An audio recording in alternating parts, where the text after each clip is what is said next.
రెండు కీలక అంశాలపై వాదనలు సమీక్షలతో హైదరాబాద్ జలసౌధ భవనం హీటెక్కింది.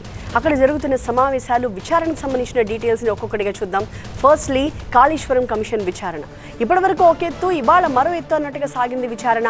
ఇవాళ ఎంక్వైరీకి రిటైర్డ్ ఈఎన్సీలు నల్ల వెంకటేశ్వర్లు, మురళీధర్రావు, హరిరామ్, సిడిఓ మాజీ సిఈ నరేందర్ రెడ్డి కమిషన్ ముందు హాజరయ్యారు.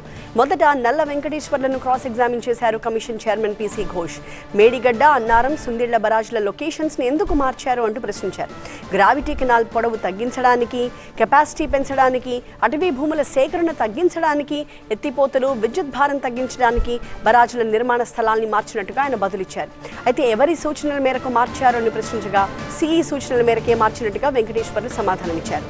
అయితే ఎవరి ఆదేశాలతో నీరు స్టోర్ చేశారు అని ప్రశ్నించగా అప్పటి సీఎం కేసీఆర్ ఆదేశాల మేరకే స్టోర్ చేసినట్టుగా బదులిచ్చారు.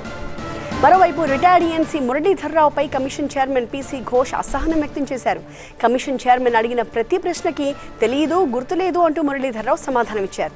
అయితే తాను ఇచ్చిన తీర్పులు ఇప్పటికీ తనకు గుర్తున్నాయి, మీరు అప్పుడే మర్చిపోయారా అంటూ చైర్మన్ ఆశ్చర్యం వ్యక్తం చేశారు. అయితే తనకు జ్ఞాపక శక్తి తగ్గినట్టుగా మురళీధర్రావు చెప్పగా పుస్తకాలు చదివితే జ్ఞాపక శక్తి పెరుగుతుంది అంటూ కమిషన్ చైర్మన్ ఘోష్ ఆయనకి సూచించారు. దీనికి సంబంధించిన అప్డేట్స్తో మా ప్రతినిధి ప్రభాకర్ సిద్ధంగా ఉన్నారు. ప్రభాకర్, మొత్తం మీద ఈఎన్సీల విచారణ, నీటి స్టోరేజ్కి సంబంధించి లేదా లొకేషన్ల మార్పు గురించి కమిషన్ అడిగిన ప్రశ్నలకు పలు సమాధానాలు లభించాయి. దాంతో కమిషన్ సంతృప్తిగానే ఉందా?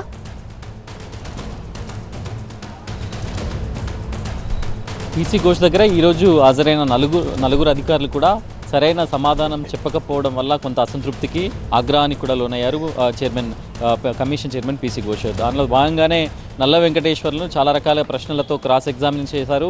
అసలు ఎవరు చెప్పారు మీకు, ఎందుకు చేయమన్నారు, ఎప్పుడు చేశారు అంటూ చాలా రకాల ప్రశ్నలను తిప్పి అడిగారు. ఒకటే సమాధానం వారు చెప్పారు, మా పై అధికారులు చెప్పిన ప్రకారంగానే ఆ ఆదేశాల ప్రకారం చేశాము. రెండవది, అప్పటి సీఎంగా ఉన్న కేసీఆర్ బరేజ్లో నీరు స్టోర్ చేయమంటేనే చేశామంటూ కూడా కమిషన్లో క్రాస్ ఎగ్జామినేషన్లో చెప్పారు. ఇక్కడ మరొక సమాధానాన్ని దాటివేసే ప్రయత్నంలోనే నల్ల వెంకటేశ్వర్లపై తీవ్ర ఆగ్రహాన్ని వ్యక్తం చేశారు కమిషన్ చైర్మన్. ఇప్పటికిప్పుడు మిమ్మల్ని అరెస్ట్ చేయట్లేదు, ఎందుకు సమాధానాలు దాటివేస్తున్నారు అంటూ కూడా ఆగ్రహాన్ని వ్యక్తం చేశారు. మురళీధర్రావు, రిటైర్డ్ ఈఎన్సీగా ఉన్న మురళీధర్రావు కూడా చాలా ప్రశ్నలకు సమాధానాలు నాకు తెలియదు, గుర్తులేదంటూ సమాధానం చెప్పగా, అసలు మీరు ప్రాజెక్టు మొత్తానికి ఈఎన్సీగా ఉన్నారు, మీరు చాలా కీలకమైన బాధ్యతలో ఉన్నారు, మీకు తెలియకుండా ఎలా జరిగింది, సరే గుర్తులేకపోవడానికి ఇదేదైనా దశాబ్దాల క్రితం జరిగిన సంఘటన, నేను ఎప్పుడో 20 ఏళ్ల క్రితం ఇచ్చిన జడ్జిమెంట్స్, నా ఫస్ట్ జడ్జిమెంట్ నుంచి మొదలు పెడితే చాలా కీలకమైన జడ్జిమెంట్లు నేను ఎక్కడెక్కడ పనిచేశాను, ప్రతి కోర్టు జడ్జిమెంట్లు కూడా నాకు గుర్తున్నాయి, ఈ చిన్న ఇష్యూస్ మీకు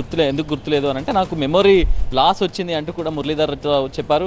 సో పుస్తకాలు ఎక్కువగా చదవండి, మెమొరీని కొంచెం మళ్ళీ వచ్చే అవకాశం ఉంటుంది, మీకు గుర్తొచ్చే అవకాశం ఉంటుంది, ఇప్పటి నుంచి పుస్తకాలు చదివే ప్రయత్నం కూడా చేయండి అంటూ కూడా సూచించారు. సో మొత్తానికైతే ఈరోజు జరిగిన కమిషన్ విచారణలో అధికారులందరినీ కూడా కమిషన్ రోస్ట్ చేసే ప్రయత్నం చేసిందని చెప్పొచ్చు. క్రాస్ ఎగ్జామిన్తో పాటుగా ప్రశ్నల వర్షాన్ని కురిపించింది. అన్నారం బ్యారేజ్, సుందిల్లా, అట్లాగే ఈ బ్యారేజెస్ సంబంధించి ఎందుకు మేడిగడ్డ, అన్నారం, సుందిల్లా ఈ బ్యారేజ్కి సంబంధించిన లొకేషన్స్ను ఎవరు మార్చమన్నారు, ఈ బరాజ్లకు సంబంధించి ఎందుకు లొకేషన్ మార్చాల్సి వచ్చిందో చెప్పాలంటూ కూడా కమిషన్ రోస్ట్ చేసింది. సో మొత్తానికైతే ఈరోజు జరిగిన కమిషన్ ఇంకా కూడా ఇంత ఆగ్రహాన్ని వ్యక్తం చేసిన కమిషన్ మరోసారి కూడా పిలిచే అవకాశం అయితే కనిపిస్తుంది. దానిలో క్లియర్గా రాకపోతే దీన్ని నేను ఇదే రకంగా రిపోర్ట్ తయారు చేస్తా అంటూ కూడా హెచ్చరించింది. రైట్ ప్రభాకర్, అలాగే కేఆర్ఎంబీ మీటింగ్ గురించి కూడా మనం మాట్లాడుకోవాలి. ఏపీ, తెలంగాణ ఇరిగేషన్ అధికారులతో నీటి వాటాలపై చర్చించడానికి కృష్ణా రివర్ మేనేజ్మెంట్ బోర్డు భేటీ అయింది. శ్రీశైలం, సాగర్ నుంచి మే వరకు 55 టీఎంసీల నీరు కావాలి అని ఏపీ అధికారులు కోరారు. అయితే తమకు 63 టీఎంసీల నీరు కావాలని తెలంగాణ అధికారులు కోరారు. ఏపీకి మల్యాల, పోతిరెడ్డిపాడు, ముచ్చిమర్రు నుంచి నీటి తరలింపు ఆపాలని కూడా తెలంగాణ అధికారులు డిమాండ్ చేశారు. అలాగే శ్రీశైలం నీటి వాడకంపై కూడా తెలంగాణ అభ్యంతరం వ్యక్తం చేసింది. కేఆర్ఎంబీ మీటింగ్కి సంబంధించిన డీటెయిల్స్ కూడా ప్రభాకర్తో మాట్లాడదాం. ప్రభాకర్, రెండు రాష్ట్రాలు తమ వాదనలు వినిపించాయి, తమ డిమాండ్స్ని కేఆర్ఎంబీ ముందు ఉంచాయి. ఈ నేపథ్యంలో ఎలాంటి మధ్య మార్గంగా నిర్ణయం తీసుకునే అవకాశాలు కనిపిస్తున్నాయి? కొద్దిసేపటి క్రితమే కేఆర్ఎంబీ మీటింగ్ కూడా ముగిసింది. ప్రస్తుతం మనం జలసౌధలోనే ఉన్నాం.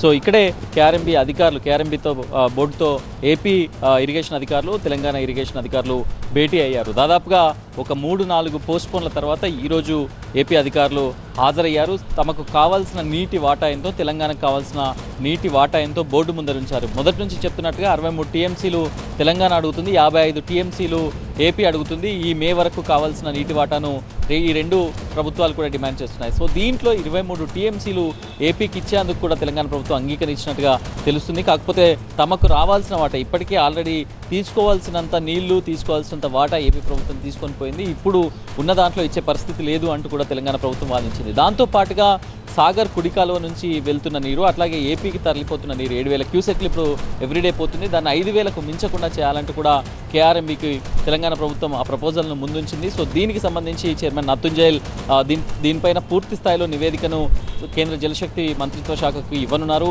సో ఈ మొత్తం మీటింగ్లో కంక్లూజన్ వచ్చిందని అధికారులు చెప్తున్నారు. మరికొద్దిసేపట్లో దీనికి సంబంధించిన అధికారిక ప్రకటన వెలువడే అవకాశం అయితే కనిపిస్తుంది. 2 రాష్ట్రాల అధికారులు కూడా, అటు నిన్న సీఈల మీటింగ్ అయింది, ఇప్పుడు 2 రాష్ట్రాల అధికారులు కూడా ఒక క్లారిటీకి వచ్చినట్లయితే కనిపిస్తుంది. ఒకవేళ మీరు క్లారిటీకి రాకపోతే మేమే మా నివేదికను కేంద్ర జలశక్తి మంత్రిత్వ శాఖ పంపుతామని కూడా నిన్న కేఆర్ఎంబీ చెప్పిన నేపథ్యంలో ఈ రోజైతే కంక్లూజన్ వచ్చే అవకాశం కనిపిస్తుంది. Right Prabhakar, thank you.